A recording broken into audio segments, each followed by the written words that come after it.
दोस्तों इस वीडियो में बताए गए किसी भी चीज का सच्चा या झूठा होने का दावा मैं नहीं करता हूं, इसीलिए अगर आप में से किसी को ठेस पहुंचे तो उसके लिए मुझे खेद है। तो हेलो दोस्तों, कैसे हैं आप? मेरा नाम है Gaurav and you are watching the Science System. दोस्तों आप सभी लोग ये अच्छी तरीके से जानते होंगे कि साइंस किसी भी भगवान को नहीं मानती है, लेकिन दोस्तों आज मैं आपके सामने एक ऐसी ही साइंस की थ्योरी लेकर आया हूं जिसे अगर हमारे धर्म ग्रंथों की थ्योरी से जोड़कर समझा जाए तो अंतरिक्ष में भगवानों के होने के प्रूफ को साबित किया जा सकता है। और इसीलिए मैं चाहूंगा कि आप इस वीडियो को एंड तक जरूर देखना, क्योंकि ये वीडियो आपकी जिंदगी की सबसे बेहतरीन वीडियोज में से बेशुमार होने वाली है। So without wasting any more time let's begin the video. दोस्तों विष्णु पुराण की बात करी जाए तो उसमें यह बताया गया है कि विष्णु से ही ब्रह्मा और ब्रह्मा से ही महादेव बने हैं, लेकिन दूसरे ग्रंथों में ब्रह्मा से महादेव और विष्णु बनने की बात बताई गई है।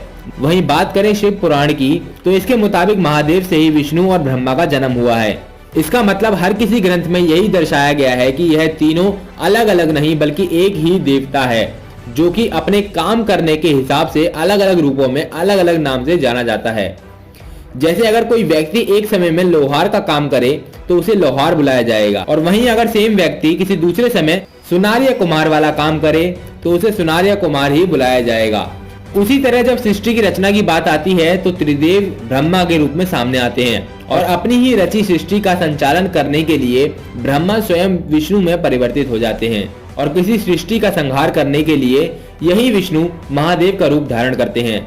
तो दोस्तों हमारे धर्म ग्रंथों से मिलने वाली छोटी सी जानकारी ने आपको तो यह समझा ही दिया होगा कि यह त्रिदेव एक दूसरे से ही बने हैं और अंत में एक दूसरे में ही समा जाएंगे। तो सीधी सीधी बात करी जाए कि क्या ब्रह्मांड में कोई ऐसी चीज मौजूद है जिसका जन्म खुद से ही हुआ हो और जो खुद ही अपना संहार करने वाला बन जाए?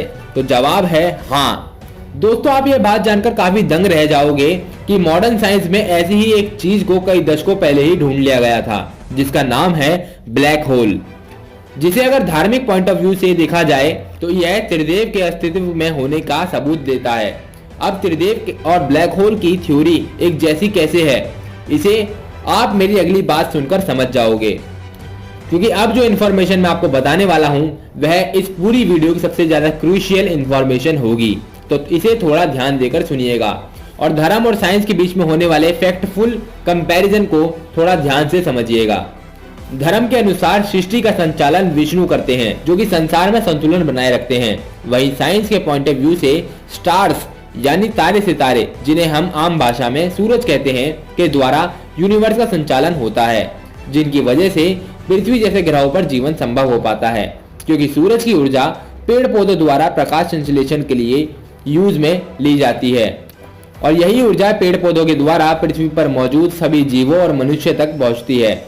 तो साइंस के मुताबिक स्टार्स वही रूप है जिसे हिंदू धर्म में विष्णु का नाम बताया गया है, और इस बात का अंदाजा आप इस चीज से भी लगा सकते हैं कि सूरज का एक नाम सूर्य नारायण भी है, जो कि विष्णु का ही एक रूप है। वहीं धर्म के मुताबिक विष्णु महादेव के रूप में परिवर्तित हो जाते हैं, जो कि संसार का संहार करने का कार्य करते हैं। और साइंस की माने तो जब एक स्टार यानी कि सूरज की डेथ होती है तो वह सूरज एक महाशक्तिशाली ब्लैक होल में कन्वर्ट हो जाता है, जो कि अपने आसपास की सभी चीजों को अपने अंदर खींचकर तबाह कर देता है, और इसीलिए ब्लैक होल महादेव की शक्तियां और उनके कार्यों को दर्शाता है। वहीं हिंदू धर्म के अनुसार महादेव द्वारा किसी सृष्टि का संहार होने के बाद नई सृष्टि की रचना के लिए महादेव स्वयं ब्रह्मा में परिवर्तित हो जाते हैं, जो कि एक नए संसार का निर्माण करते हैं। और इसी तरह इन तीनों के एक दूसरे से ही जन्म और मरण की गाथा चलती रहती है। लेकिन यहाँ पर साइंस धर्म से थोड़ा पीछे रह जाता है, क्योंकि अभी तक साइंस के पास ऐसा कोई प्रूफ नहीं है जो कि ये बता सके कि ब्लैक होल के बाद आखिर क्या बनता है। लेकिन साइंटिस्ट यह बताते हैं कि ब्लैक होल व्हाइट होल में कन्वर्ट होगा, जो कि ब्लैक होल द्वारा तबाह की गई सारी चीजों को वापस से अस्तित्व में ले आएगा, जो कि एक नया यूनिवर्स क्रिएट करेगा। हालांकि अभी तक व्हाइट होल किताबों में छिपी हुई एक सिर्फ थ्योरी है, क्योंकि इसके होने के सबूत आज तक विज्ञान को नहीं मिले हैं।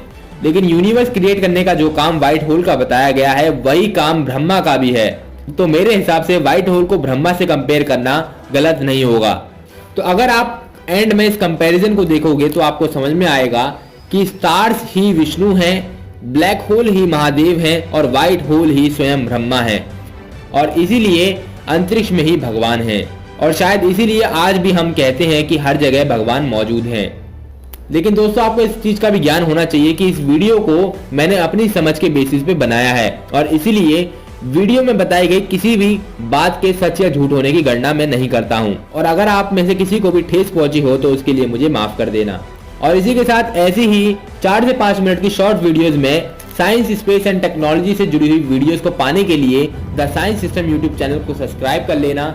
और इसी के साथ मैं गौरव मिलता हूं आपसे ऐसी किसी अमेजिंग वीडियो में। तब तक के लिए जय हिंद एंड बाय बाय।